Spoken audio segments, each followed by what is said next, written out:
그리스도의 고난에 참여하는 것으로 즐거워하라. 이는 그의 영광을 나타내실 때에 너희로 즐거워하고 기뻐하게 하려 함이라. 너희가 그리스도의 이름으로 치욕을 당하면 복이 있는 자로다. 영광의 영 곧 하나님의 영이 너희 위에 계심이라. 아멘.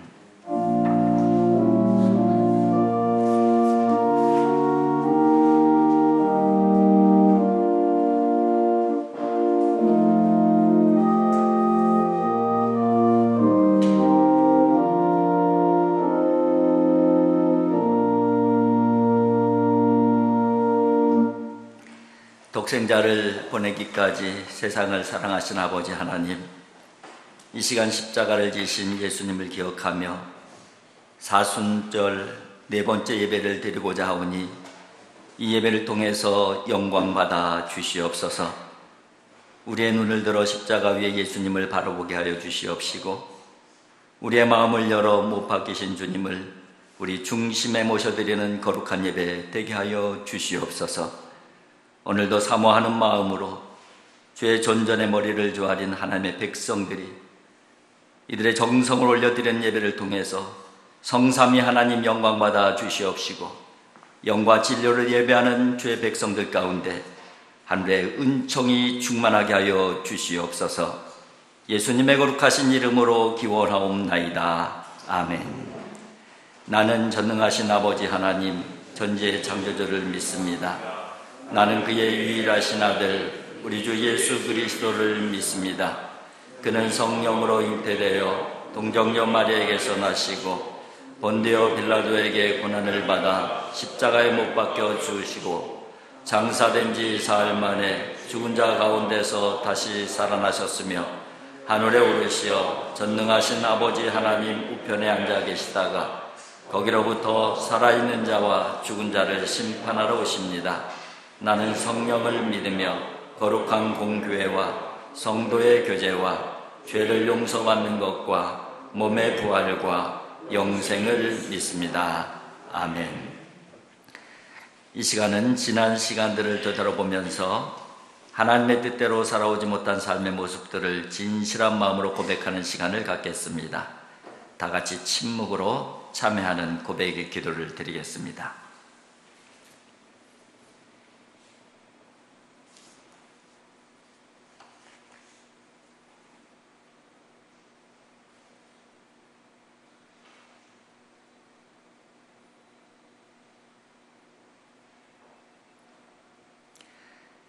내 이름으로 일컫는 내 백성이 그들의 악한 길에서 떠나 스스로 낮추고 기도하여 내 얼굴을 찾으면 내가 하늘에서 듣고 그들의 죄를 사하고 그들의 땅을 고칠지라. 아멘. 사랑의 아버지 하나님, 악한 길에서 떠나 스스로 낮추고 진심으로 회개하는 백성들의 기도를 들으시고 그 죄를 사하시며 고쳐주신다고 약속하여 주셨습니다. 죄사함과 회복의 언약이 있기에 그 언약에 의지하여 이 시간 저희들의 악한 죄와 허물들을 자복하고 회개하여 싸우니 사죄의 은총 허락하여 주시사 구원의 확신 가운데 거하게 하여 주시옵시고 참 자유함을 누리게 하여 주시옵소서. 예수님의 거룩하신 이름으로 기도하옵나이다. 아멘. 성시교독 127번입니다.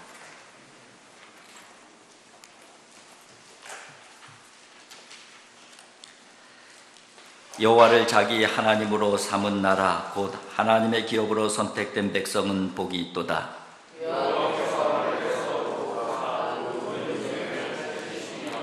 곧 그가 거하시는 곳에서 세상의 모든 거민들을 굽어 살피시는도다.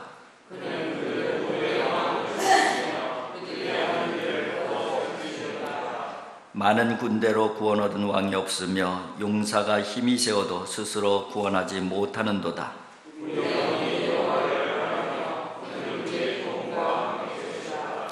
우리 마음이 그를 즐거하며 우리가 그의 성호를 의지하였기 때문이로다.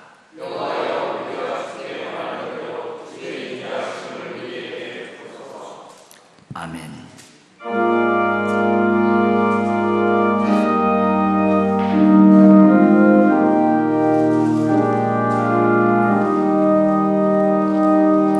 서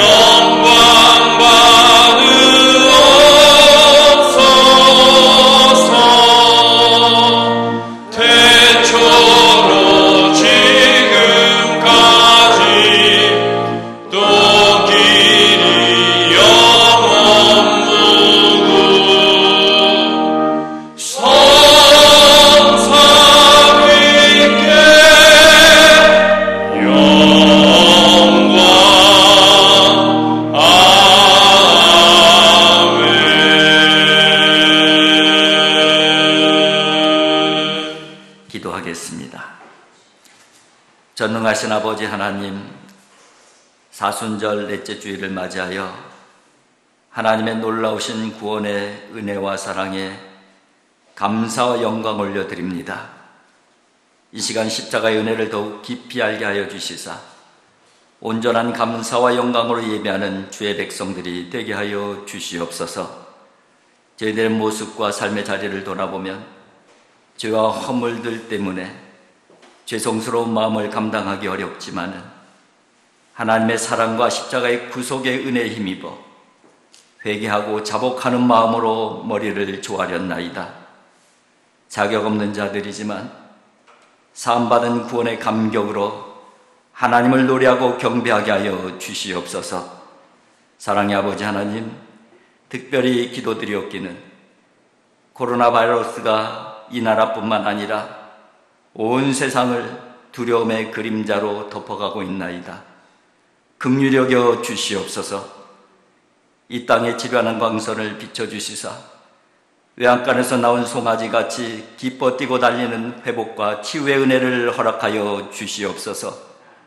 심히 염려가 되는 것은 이러한 어려움의 때에 주님의 몸된 교회들이 세상의 지탄거리가 되어서 하나님의 영광을 가리거나 복음 사명의 큰 걸림돌이 될까 두려워하는 마음이 있습니다. 또 한편으로는 믿음이 위축되지는 않을까, 교회의 교회됨의 본질을 잃어버리지는 않을까, 이런 염려와 근심도 있나이다.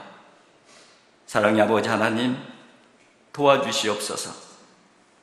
주님께서 제자들을 세상에 보내실 때 주신 말씀처럼 교회와 성도들에게 뱀같은 지혜로움과 비둘기 같은 순결함을 갖게 하여 주시사 오히려 정금 같은 믿음이 드러나게 하여 주시고 세상의 희망으로 세워지는 기회가 되게 하여 주시옵소서. 사랑의 아버지 하나님, 이 시간 각처에서 한마음으로 예배 드리는 을지롭게 성도들을 돌아보아 주시옵소서.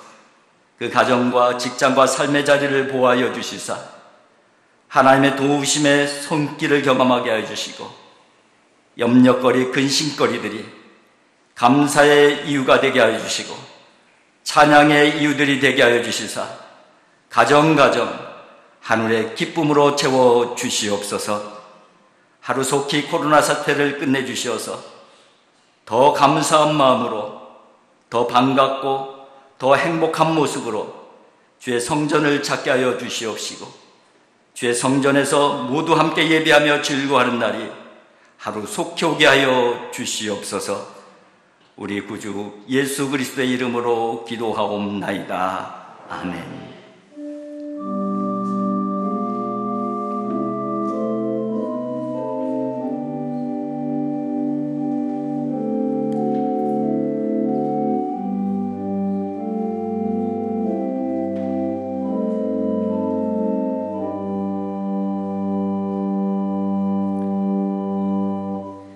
찬송가 95장입니다.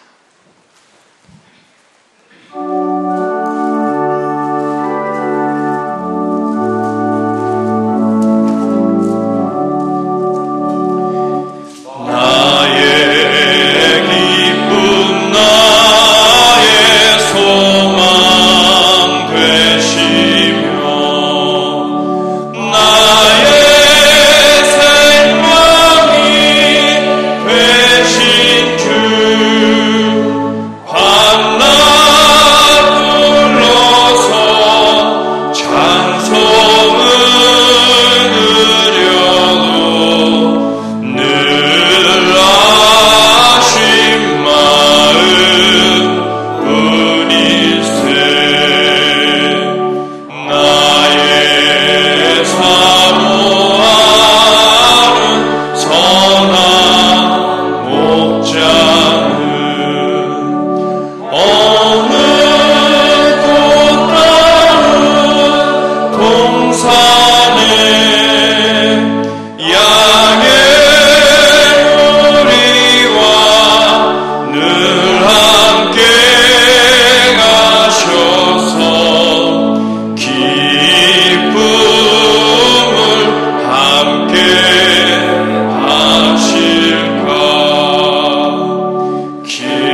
하나님의 말씀은 신약성경 요한복음 19장 26절부터 28절의 말씀입니다.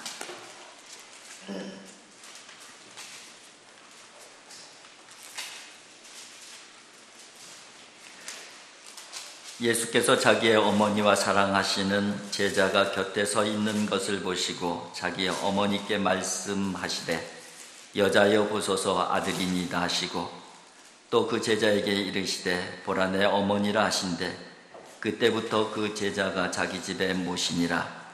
그 후에 예수께서 모든 일이 이미 이루어진 줄 아시고 성경을 응하게 하려 하사 이르시되 내가 목마르다 하시니 아멘.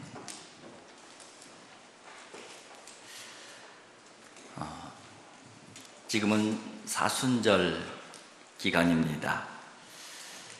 그래서 예수님의 십자가에 대해서 묵상을 하면서 그 구원의 은혜를 감사하면서 보내는 그런 기간이죠. 그래서 지난주부터는 예수님께서 십자가에 달리셨을 때에 외치신 말씀, 가상칠언이라고 하죠. 가상칠언에 대한 말씀을 지난주부터 시작을 했습니다. 지난주가 제1언, 용서에 대한 말씀을 드렸고요. 그 다음에 이제 쭉 이 가상칠언 7개를 보게 되면은 세 가지로 이렇게 나눌 수가 있어요. 처음에는 용서, 그 다음에는 고통, 그 다음에는 승리. 7개의 칠언을 그렇게 나눌 수가 있는 것이죠. 그래서 용서는 바로 제1언과 2언, 아버지여 저희를 사하여 주옵소서. 1언이죠. 그 다음에 2언은 오늘 내가 너와 함께 낙원에 있으리라. 같이 달린 강도를 낙원을 약속하는 말씀. 9언이죠. 그래서 용서와 구원. 이것이 바로 첫 번째 내용인 것이에요. 그리고 두 번째 내용은 3원, 4원, 5원인데 이제 주로 오늘 이 말씀을 중심으로 말씀을 드릴 텐데 고통에 대한 부분이에요. 근데 그 고통에 대한 부분들은 육신의 고통, 또 마음의 고통, 영혼의 고통, 모든 고통이 담겨져 있는 것이죠. 그것이 바로 3원, 4원, 5원인 것이에요. 그리고 마지막으로는 승리이죠. 승리와 위탁. 그것이 바로 6원과 7원이에요. 다 이루었다. 승리를 선언하시는 것이죠. 내 영혼을 아버지 손에 의탁하나이다. 마지막으로 하나님 아버지께 의탁하시는 주님의 말씀. 이게 바로 이제 가상 7원의 내용입니다. 지난주에는 용서에 대한 부분이에요. 그리고 용서는 반드시 뭐를 가지고 와요? 구원을 가지고 오는 것이죠. 그리고 오늘은 고통. 그래서 고통의 십자가. 그렇게 제목을 정한 것이죠. 그리고 이제 그 다음 주는 이 승리, 위탁. 이 말씀을 드리려고 합니다. 그래서 오늘은 고통의 십자가.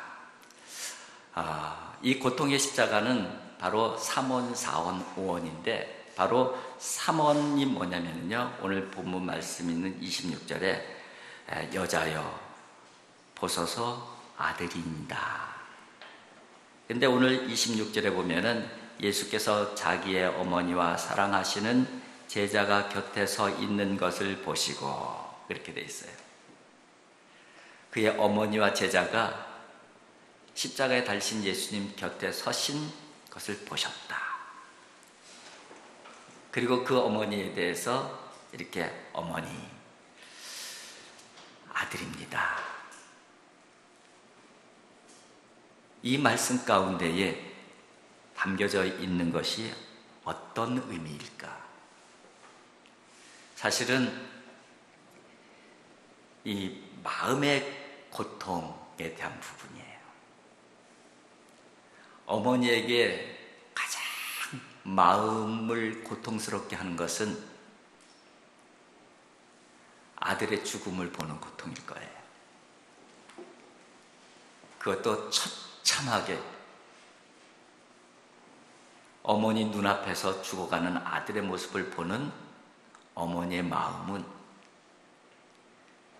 이 세상의 어떤 마음의 고통보다 더 큰 고통일 거예요. 그것에 대한 예언을 바로 이 시므온이, 마리아가 어린 아기 예수를 정결 예식차 성전에 올라가셨을 때에 시므온이 그 예언을 하잖아요. 칼이 내 마음을 찌르듯 하리라. 칼이 내 마음을 찌르듯 하리라. 그런데 아들의 입장에서 보게 되면은 처참하게 죽어가는 모습을 보는 어머니의 찢어지는 마음을 느끼는 그 아들의 고통은 못지않은 고통인 것이죠. 못지않은 고통인 거예요. 아들의 죽어가는 모습을 보면서 찢어지는 가슴으로 지금 아들 앞에 눈물을 흘리고 있는 그 어머니를 바라보는 아들의 마음은 어떻겠어요? 그 예수님의 마음이 담겨져 있는 말씀이에요. 몇 년 전에 안산에서 토막살인 사건에 대한 기사를 한번 본 기억이 있습니다. 나이 30밖에 않은 젊은 청년이 직장인인데 아마 같이 기숙을 했는지 같은 집에 어쨌든 그는 자기보다 한 10살 많은 그 선배인지 직장 동료인지 모르겠지만 둔기로, 망치 같은 둔기로 자고 있는데 여러 번을 가격을 해갖고선 살해를 했어요. 그리고 거기서 그친 것이 아니라 시신을 다 토막을 내서 유기를 한 그런 끔찍한 사건이었습니다. 그래서 결국은 잡혔죠. 평범한 청년이었어요. 근데 평범한 청년이 왜 이런 끔찍한 짓을 했을까? 신문에 나기는 왜 그런 짓을 했느냐? 범행 동기가 그 사람이 우리 부모님을 욕해서 홧김에 그랬다고. 그게 범행 동기였어요. 우리 부모님을 욕해서 홧김에 그랬다. 어머니에게는 자식의 아픔이 가장 큰 고통이지만 아들에게도 역시 어머니의 아픔이 가장 큰 고통이죠. 지금 예수님의 마음은 찢어지는 마음이실 거예요. 그 어머니의 눈물을 보고 있는 아들의 마음이 얼마나 찢어지겠어요. 마음의 고통. 이게 바로 삼원에 담겨져 있는 아주 중요한 내용입니다. 그 다음에 사원을 보게 되면은 사원이 28절인데요. 그 위에 예수께서 모든 일이 이미 이루어진 줄 아시고 성경을 응하게 하려 하사 이르시되 내가 목마르다 하시니. 이게 바로 네 번째 말씀. 내가 목마르다. 십자가에 달리신 예수님께서 내가 목마르다 그렇게 외치신 이유는 뭘까요? 목마름의 원인이 무엇일까요? 몸에 있는 피와 물이 다 쏟아져 생기는 그 갈증. 머리에는 가시관을 쓰셔고 피가 줄줄 흘렸다.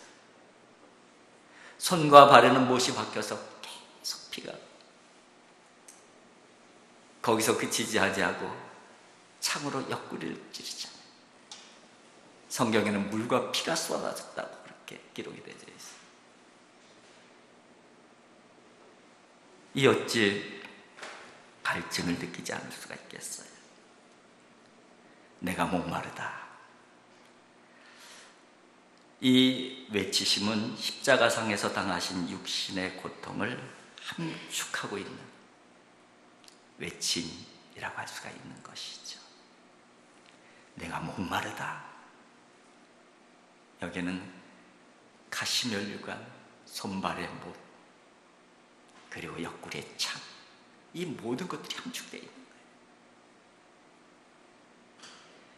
육신의 고통, 온몸으로 당하고 계신 거예요. 우리를 위해.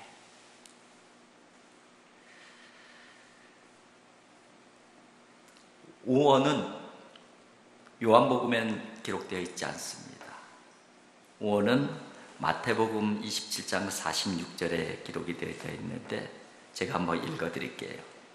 제9시쯤에 예수께서 큰 소리질러 이르시되 엘리 엘리 라마 사박다니 하시니 이는 곧 나의 하나님 나의 하나님 어찌하여 나를 버리셨나이까 하는 뜻이라. 다섯 번째 말씀.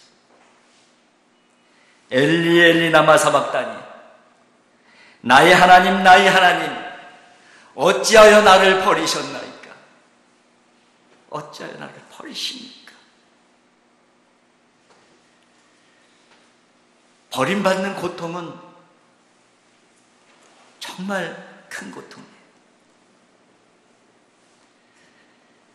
부모와 친구들에게 버림받는 사람들이 그의 인생을 얼마나 고통스럽게 사는지 우리는 종종 보고 있잖아요. 극단적인 죽음을 선택하는 사람들, 극단적인 범행을 저지르는 사람들, 그 사람들의 상당수가 버림받은 상처가 있는 사람들. 그만큼 버림받는다는 것은 고통스러운 것이죠. 사람에게 버림받는 것도 이렇게 고통스러운 것인데 지금 예수님께서는 사람뿐만 아니라 하나님께 버림받는 고통을 당하고 계신 거예요. 하나님, 어찌하여 나를 버리시나이까?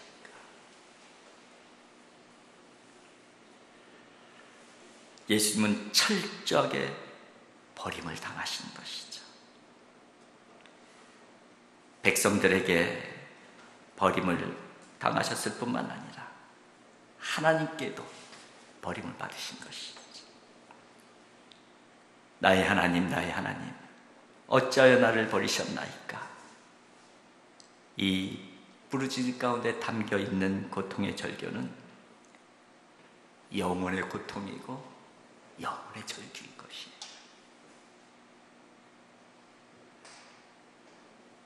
예수님의 고통은 단순한 고통이 아니에요. 예수님께서 십자가에 당하신 그 고통은 단순한 고통이 아니라 육의 고통은 말할 것도 없거니와 마음의 고통, 영혼의 고통까지 모든 고통을 짊어지신 그 자리가 십자가의 자리인 것이죠. 왜 예수님께서는 이렇게 철저한 고통의 나락으로 떨어지셔야만 했는가? 자기 백성을 구원하시기 위해서다. 우리를 구원하시기 위해서다. 성경 그렇게 말씀을 하고 있어요. 예수님께서 태어나실 때에 천사가 잉태하리니 예수라 하라. 그렇게 알려주시잖아요. 그 예수님의 뜻이 뭐예요? 그가 자기 백성을 그의 죄에서 구원할 자이십니다. 그가 자기 백성을 죄에서 구원하실 분이시다. 우리의 죄를 구원하시기 위해서 예수님께서는 온 몸으로, 온 마음으로, 온 영혼으로 그 고통을 다 짊어지신 거예요.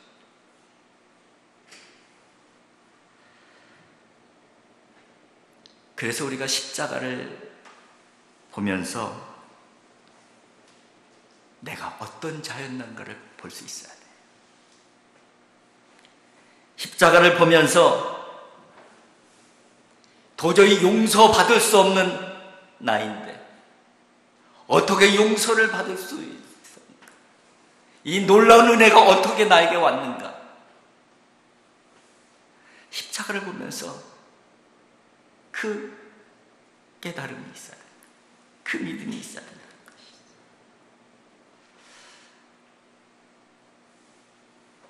우리가 십자가를 볼 때에 두 가지 마음이 있어야 돼요. 하나는 죄인의 마음입니다. 나 때문에 저렇게 고통당하셨는데 내가 어떤 자인가를 보는 것이죠. 또 하나의 마음은 구원의 감격이에요. 자격이 없는 자인데 주님께서 저 고통을 다 감내하시면서 나에게 구원을 주셨어. 그래서 구원에 대한 감격이 또 있어야 되는 것이죠. 죄인의 심정과 구원의 감격이 있는 그 사람을 우리는 어떻게 표현하느냐? 구원받은 죄인, 그렇게 표현하는 거예요. 저와 여러분들은 구원받은 죄인들인 것이죠. 구원받은 죄인의 마음을 자신의 그림 속에 담아낸 유명한 화가가 있죠. 네덜란드의 화가 렘브란트. 그는 성화도 많이 그렸어요. 스데반의 그 순교자 스데반, 이런 그림 가운데는 수많은 사람들이 돌을 들고 이를 갈면서 스데반에게 돌을 던졌잖아요. 그 무리들 가운데 자기의 자화상을 그려놓았어요. 빌라도의 법정에서 예수님을 십자가에 못 박으라고 외치는 그 수많은 무리들을 그려놨는데 그 무리들 가운데 한 사람의 얼굴이 자기 얼굴을 그려놓은 거예요. 돌아온 탕자, 유명하잖아요. 렘브란트에 돌아온 탕자. 그 탕자의 얼굴이 바로 렘브란트 자화상이래요.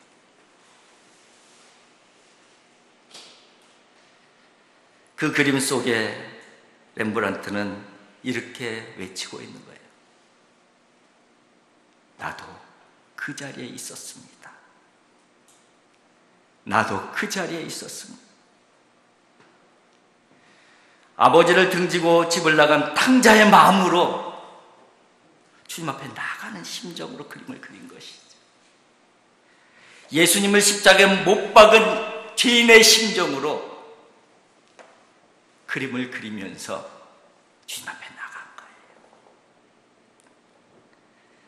복음을 부정하며 살인자의 부끄러운 마음으로 주님 앞에 나간 것이죠. 그렇게 렘브란트는 자신이 죄인임을 고백하고 동시에 구원의 은혜를 고백하고 표현한 거예요.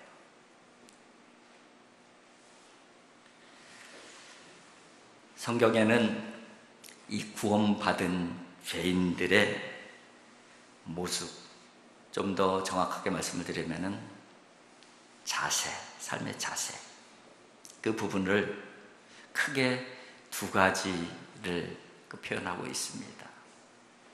하나는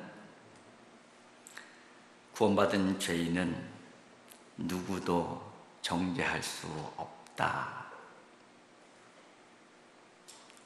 왜요? 내가 죄인인데 누구를 정죄합니까? 그래서 예수님께서 정죄하지 말라고 말씀하시는 거예요. 주님이 우리를 정죄하지 아니하시는데 우리가 누구를 감히 정죄합니까?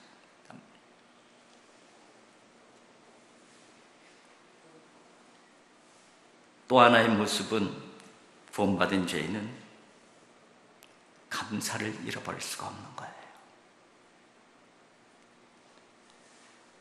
왜 감사를 잃어버릴 수가 없어요?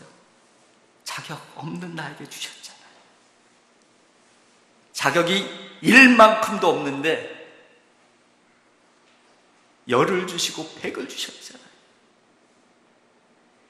이 구원의 은혜가 있는 사람들은 감사를 잃어버릴 수가 없는 것이죠.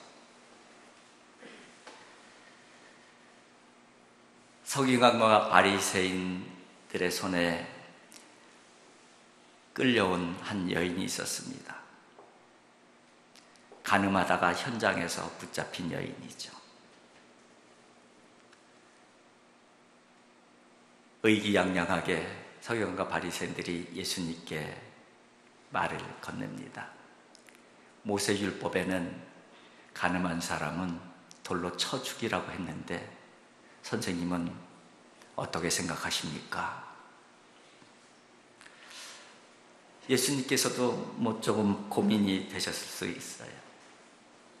땅에다가 글을 좀 쓰시다가 일어나셔서 그렇게 말씀하십니다. 무리를 향해서 죄 없는 자가 돌로 치라. 다 양심의 가책을 받죠. 한 사람 한 사람 떠나기 시작해요. 다 떠나요. 예수님께서 그 여인에게 묻습니다. 너를 정죄하는 자가 있느냐? 없습니다. 나도 너를 정죄하지 아니한다. 가서 다시는 죄를 범하지 말라. 나도 너를 정죄하지 아니한다. 예수님께서 정죄하지 아니하시는데 누가 감히 정죄하겠어? 이런 생각이 들었어요. 이 여인이 어떻게 살았을까? 성경에는 기록이 없잖아요. 아마 이 여인은 완전히 삶이 바뀌었을 거예요. 이 여인이 어떤 마음으로 살았겠습니까? 이 여인이 누구를 정죄할 수 있었겠어요? 그 여인이 평생, 그 이후에 평생 누구를 감히 정죄하면서 살 수가 있었겠습니까? 이 여인의 마음 가운데는, 이 여인의 삶을 지배하는 지배 요소는 용서, 구원에 대한 감사가 아니겠어요? 그게 바로 구원받은 죄인들의 모습인 것이죠. 여러분, 주님의 십자가를 바라보면서 우리가 이 은혜를 다시 한번 확인하고 이 은혜를 다시 회복하고 거기에 바로 진리가 있고 생명이 있고 사랑이 있고 은혜가 있고 축복이 있음을 믿으면서 십자가로 승리하는, 주님의 은혜로 승리하는 하나님의 사람, 주님의 백성들이 되어질 수 있기를 주님의 이름으로 축복을 드립니다. 기도하겠습니다. 사랑의 아버지 하나님, 용서받을 수 없는 저희들인데 저희들이 용서를 받았습니다. 주님께서 십자가 위에서 그 엄청난 고통을 다 감내하셨습니다. 육신의 고통은 물론이거니와 마음의 고통과 영혼의 고통까지 다 짊어지셨습니다. 그렇게 우리에게 찾아온 것이 구원의 은혜이고, 그렇게 우리에게 찾아온 것이 바로 하나님의 놀라운 사랑의 은혜임을 다시 한번 고백을 드립니다. 이 마음과 이 믿음을 가지고 살아가게 해 주시옵시고, 무엇보다도 사랑하게 해 주시고, 무엇보다도 용서하게 해 주시고, 무엇보다도 감사하며 살아갈 수 있도록 인도하여 주시옵소서. 예수님의 거룩하신 이름으로 기도하옵나이다. 아멘. 찬송가 151장입니다.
기도하겠습니다. 사랑의 아버지 하나님, 감사합니다. 하나님의 은혜를 생각하면은 또 감사하고 또 감사하고 또 감사하고 한순간도 감사를 잃어버리면 안 되는데 제 내 삶을 돌아보게 되면은 감사를 잃어버리고 살 때도 많이 있었음을 고백을 드립니다. 그럼에도 불구하고 주의 백성으로 주의 존전에 불러주셔서 예배자로 세워주시고 하나님을 예배하게 하여 주시고 하나님을 노래하고 찬양하게 해 주시옵시고 또 하나님 앞에 저희들의 소산의 일부를 구별하여서 이렇게 예물도 올려드리게 하여 주심 감사를 드립니다. 하나님, 바친 손길 하늘의 복으로 덧입혀 주셔서 감사함 잃어버리지 아니하는 그런 심령 되게 하여 주시옵시고 옮겨지는 발걸음마다 하나님의 은혜와 하늘의 축복들을 전달하는 축복의 발걸음 되게 하여 주시옵소서. 예물이 상되는 곳곳마다 복음의 역사, 생명의 역사, 회복의 역사, 치료의 역사, 하나님 나라의 역사가 이루어지게 하여 주시옵소서. 예수님의 거룩하신 이름으로 봉헌 기도드리옵나이다. 아멘.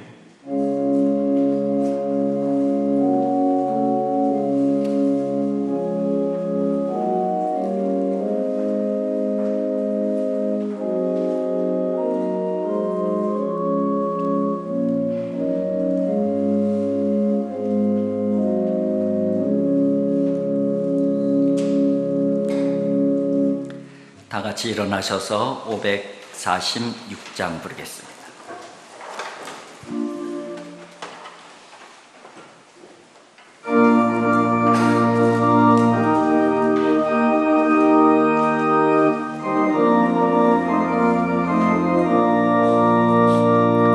주님 약속하신 말씀 위에서 영원토록 주를 찬송하리라. 소리 높여 주께 영광 돌리며 약속 믿고 굳게 서리라. 굳게 서리 영원하신 말씀 위에 굳게 서리 굳게 서리 그 말씀 위에 굳게 서리라. 주님 약속하신 말씀 위에서 세상 염려 내게 엄습할 때에 용감하게 힘써 싸워 이기며 약속 믿고 굳게 서리라. 굳게 서리 영원하신 말씀 위에 굳게 서리 굳게 서리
주 예수 그리스도의 은혜와 하나님의 사랑과 성령의 교통하심이 십자가의 구속의 은혜를 가슴에 담고 감사와 감격으로 각 처소에서 예배하는 모든 성도들 머리 위에 주님의 거룩한 몸된 교회 위에 지금부터 영원까지 함께하기를 간절히 축원하옵나이다. 아멘.